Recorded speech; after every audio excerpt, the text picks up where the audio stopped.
नमस्कार विद्यार्थी मित्रांनो, आपण सायन्सचा वर्क अँड एनर्जी हा लेसन बघतोय. त्यातला लास्टचा पॉईंट फक्त आपल्याला राहिला होता. बाकी आपण एक्सरसाइज सॉल्व करायला लावले होते. लास्टच्या तासाला आपण ट्रान्सफॉर्मेशन ऑफ एनर्जी बघितलेली होती. एनर्जी कशी कशी आपल्याला मिळते. त्यानंतर आपण आज बघणार आहोत एनर्जी रिसोर्सेस. एनर्जी रिसोर्सेस म्हणजे काय तर ऊर्जा स्रोत.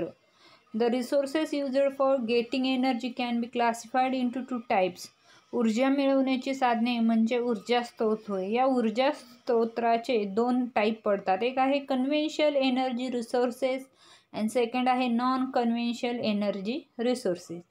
कन्व्हेन्शनल एनर्जी रिसोर्सेसलाच आपण म्हणतो नॉन रिन्युएबल एनर्जी रिसोर्सेस म्हणजे पारंपरिक ऊर्जा स्रोत. आणि सेकंड आहे नॉन कन्व्हेन्शनल एनर्जी म्हणजे अपारंपरिक ऊर्जा. त्यामध्ये आपण पहिला पॉईंट बघूया, conventional energy. The energy resources which man has been using for centuries are called conventional energy resources. शतकानुशतक मानव ज्या ऊर्जा स्रोताचा वापर करतो त्याला आपण काय म्हणतो तर कन्व्हेन्शनल एनर्जी. म्हणजे पूर्वीपासून आपल्यामध्ये जी वापरण्यात आलेली ऊर्जा आहे त्याला आपण काय म्हणतो तर कन्व्हेन्शनल, पारंपरिक. Conventional energy resources including coil, fossil fuel such as petrol, diesel, natural gas. पारंपरिक ऊर्जा स्रोतामध्ये गाई म्हशींच्या शेणापासून बनवलेल्या गोऱ्या असतील, त्याचप्रमाणे इन्क्लुडिंग कॉईल असेल, वनस्पतींचा पालापाचोळा, तसेच लाकूड, कोळसा अशी वेगवेगळी जीवाश्म इंधने आपण वापरत असतो. त्याचप्रमाणे आजकाल निघालेलं पेट्रोल, डिझेल, नैसर्गिक वायू या सगळ्यांचा समावेश आपल्याला कशामध्ये येतो तर पारंपरिक ऊर्जा स्रोतामध्ये येतो. Wood also cannot be replenished easily. हा ऊर्जा स्रोत, नैसर्गिक वायू या सगळ्यांचा समावेश असतो. हे ऊर्जा स्रोत आपल्याला पुन्हा निर्माण करता येत नाहीत. म्हणजे काय तर पारंपरिक, जे की परंपरेनुसार चालत आलेले जे सोर्स आहेत त्याला आपण म्हणतो कन्व्हेन्शनल एनर्जी. आणि मग परीक्षेमध्ये प्रश्न असू शकतो, write the name of a conventional energy. Conventional एनर्जीचे दोन नावे लिहा. मग तुम्ही लिहू शकता petrol, diesel, natural gas, fossil fuels हे सगळे काय आहेत तर कन्व्हेन्शनल एनर्जी रिसोर्सेस. सेकंड आहे नॉन कन्व्हेन्शनल एनर्जी रिसोर्सेस, अपारंपरिक ऊर्जा स्रोत. त्यालाच आपण म्हणतो renewable energy resources. These resources have not been used traditionally. They are inexhaustible and continuous and can be used in various forms again and again. या ऊर्जा स्रोताचा वापर पूर्वपरंपरेने करण्यात येत नव्हता. ही ऊर्जा ही अखंड आणि अक्षय आहे, पुन्हा पुन्हा वापरली जाते. म्हणजे ही काय तर अपारंपरिक, कधीही न संपणारी ऊर्जा आहे. या जे टाईप पडतात, सोलार एनर्जी म्हणजे सौर ऊर्जा, वाइंड एनर्जी पवन ऊर्जा, टायडल एनर्जी सागरी ऊर्जा, hydro electric and hydel power जलविद्युत ऊर्जा, energy obtained from oceanic waves म्हणजे समुद्रातील लहरीपासून मिळणारी ऊर्जा, आणि ॲटॉमिक ऊर्जा अणुऊर्जा. हे कशाचे प्रकार आहेत तर नॉन कन्व्हेन्शनल एनर्जी म्हणजे अपारंपरिक ऊर्जा स्रोत, कधीही न संपणारे जे सोर्स आहेत ते जे टाईप्स आहेत. त्यामधला पहिला बघूया सोलार एनर्जी. सोलार एनर्जी म्हणजे सौर ऊर्जा. The energy obtained from the sun is continuous enormous म्हणजे काय तर सूर्यापासून मिळणारी ऊर्जा ही अखंड व प्रचंड स्वरूपात आहे. Solar energy is at the root of all energy is available on the earth. The variety of the devices have been developed for the use of solar energy. पृथ्वीवर उपलब्ध असणाऱ्या सर्व ऊर्जेच्या मुळाशी सौर ऊर्जा असते. फॉर एक्झाम्पल त्याची वेगवेगळी उदाहरणं आहेत. मग ती कोणती? Solar cooker, solar water heater, solar drive, solar cell etcetera. सौर ऊर्जा उपयोगात आणण्यासाठी आपण नवनवीन साधने विकसित करत असतो. जसं की आपल्या वेगवेगळ्या आहे. आजकाल आपण सौर ऊर्जेवर आपण पाणी तापवत असतो. सोलार कुकर आहे, कुकरमध्ये आपण वेगवेगळे करू शकतो भाज्या वगैरे. In the first three devices mentioned above, heat energy obtained from the sun is utilized to cook food. पहिले 3 उपकरणामध्ये सूर्यापासून मिळणाऱ्या उष्णता ऊर्जेचा वापर आपण केलेला असतो. Heat water and to dry grain in a solar cell. Electrical energy can be obtain from a solar energy.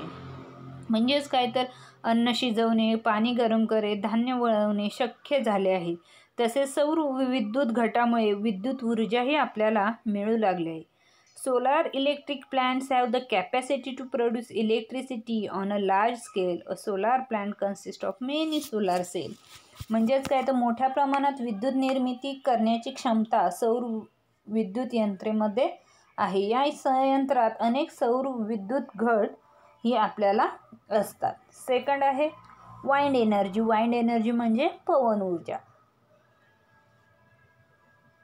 जसं की तुम्ही पवन चक्की बघितली असेल त्याप्रमाणे पवन ऊर्जा. Electricity generated by means of wind mills. वेगाने वाहणाऱ्या वाऱ्याचा वापर करून पवनचक्कीद्वारे विद्युत निर्मिती केली जाते. Using a strong wind mill is also used for drawing water from a well. म्हणजे काय तर वेगाने वाहणाऱ्या वाऱ्याचा वापर करून पवनचक्कीद्वारे विद्युत निर्मिती केली जाते. त्याचप्रमाणे पवनचक्कीचा वापर विहिरीतील पाणी काढण्यासाठी सुद्धा आपण करत असतो. सेकंड टाईप आहे ट्रायडल एनर्जी, सागरी ऊर्जा. A wall is a constructed at a narrow region of a creek. समुद्रातील खडकीखाली चिंचोळा भाग निवडून त्या ठिकाणी भिंत बांधतात. Dust have generated by hand low tides. The turbine of the generator fitted in the wall start rotating and electricity is generated. समुद्रातील खाली चिंचोळा भाग निवडून त्या ठिकाणी भिंत बांधतात. भरती ओहोटींमुळे निर्माण होणाऱ्या लाटांमुळे भिंतीत बसवलेली जी पाती असते ती फिरू लागते व वीज तयार होते. म्हणजे काय तर सागरी ऊर्जा. पाण्यामध्ये कशी ऊर्जा तयार झाली तर काय हे समुद्राचा जो खालचा सगळ्यात भाग आहे तिथं एक भाग हा खोदला जातो आणि तिथं काय केलं भिंत बांधली जाते आणि भरती ओहोटींमुळे निर्माण होणाऱ्या ज्या लाटा आहेत त्या लाटा त्या भिंतीत बसवल्या जातात आणि त्या भिंतीमध्ये जनत्र्याची पाती तयार झाली जाते. म्हणजे तिथे एक यंत्र तयार होतं आणि ते यंत्र फिरू लागलं की वीज तयार होते. 4 आहे हायड्रो इलेक्ट्रिक और हायड्रल पॉवर, जलविद्युत ऊर्जा. The water stored in a dam at height is brought down through a tunnel or turbines of the generator are rotated. जसं की उंच ठिकाणी धरणांमध्ये साठवलेले पाणी बोगद्याच्या साहाय्याने खाली आणून जनत्रीच्या पातीत फिरवले जाते. The place where electricity is generated in the way is called a hydroelectric or hydral power. अशा पद्धतीने वीज निर्मिती करणाऱ्या केंद्रांना जलविद्युत केंद्र म्हणतात. म्हणजे उंच ठिकाणी धरण आहे आणि त्या धरणामध्ये साठवलेलं पाणी हे एखाद्या बोगद्याच्या साहाय्यानं खाली आणून तिथं त्याची पाती तयार आहे. जसं पवनचक्क्याची पाती असती तशी ती पाती तयार केली जाते आणि ती पाती फिरवली जाते आणि तिथं काय होते तर वीज निर्मिती तयार होते आणि त्यालाच आपण म्हणतो हायड्रो इलेक्ट्रिक किंवा हायड्रल पॉवर प्लांट, जलविद्युत केंद्र असं आपण त्याला म्हणत असतो. The Koyna project in Maharashtra is a well known hydraulic. There are also other small hydraulic plants located at other dam cities. महाराष्ट्रात कोयना धरणावर मोठा जलविद्युत प्रकल्प कार्यरत आहे. इतर धरणांवरही लहान मोठे विद्युत जलप्रकल्प कार्यरत आहेत. लास्टचा पॉईंट आहे energy obtained from oceanic waves, समुद्रातील लहरीपासून मिळणारी ऊर्जा.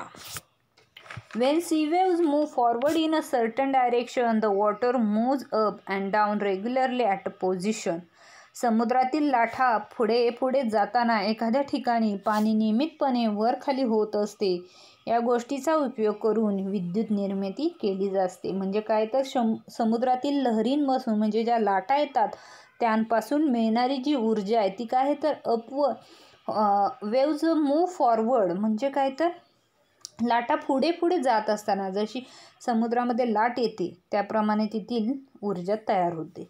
ॲटॉमिक एनर्जी, अणु ऊर्जा. The serious cities of electricity shortage can be eased by generated generating electricity by means of atomic energy. The heat liberated during the fusion of atoms of a heavy element such as uranium, thorium is used to generate electricity. म्हणजे काय तर वीज टंचाईची गंभीर संकट लक्षात घेता अणु ऊर्जेद्वारे विजेची उत्पन्न आपल्याला करता येतात. त्यामध्ये युरेनियम, थोरियम यांसारख्या जड मूलद्रव्यातील अणूंच्या विघटनातून निघणाऱ्या उष्णतेचा वापर करून आपण अणुऊर्जा तयार करत असतो. म्हणजे काय तर जसं की आपण बघितलेलं पहिल्या धड्यामध्ये आपण बघितलेलं आपण वेगवेगळे आपल्याला फॅनमध्ये फोटोग्राफी काढताना कोणकोणत्या आपल्याला जे सबस्टन्सेस किंवा जे घटक मिळालेले हवेतील वायूचे जसं नायट्रोजन, ऑक्सिजन आहे, तसंच आपल्याला झेऑन, आर्गॉन वगैरे हे जे उपयोग मिळालेले यापासून आपण वेगवेगळ्या गोष्टी करत होतो. त्याचप्रमाणे युरेनियम आणि थोरियम यासारख्या जड मूलद्रव्यामुळे आपण आपली अणुऊर्जाही तयार करत असतो. अशाप्रमाणे हा लेसन आपला संपला. यामधले एक्सरसाइज तुम्ही सॉल्व केले असतील. ज्यांनी कोणी केले नाहीत त्यांनी लवकरात लवकर करून मला सेंड करा फोटो. ठराविकच जणांचे येतात. सोपे प्रश्न. कोणाला या धड्यामध्ये काही शंका असल्यास विचारा. उद्याच्या तासाला आपण सिंपल मशीन हा नवीन लेसन चालू करत आहोत.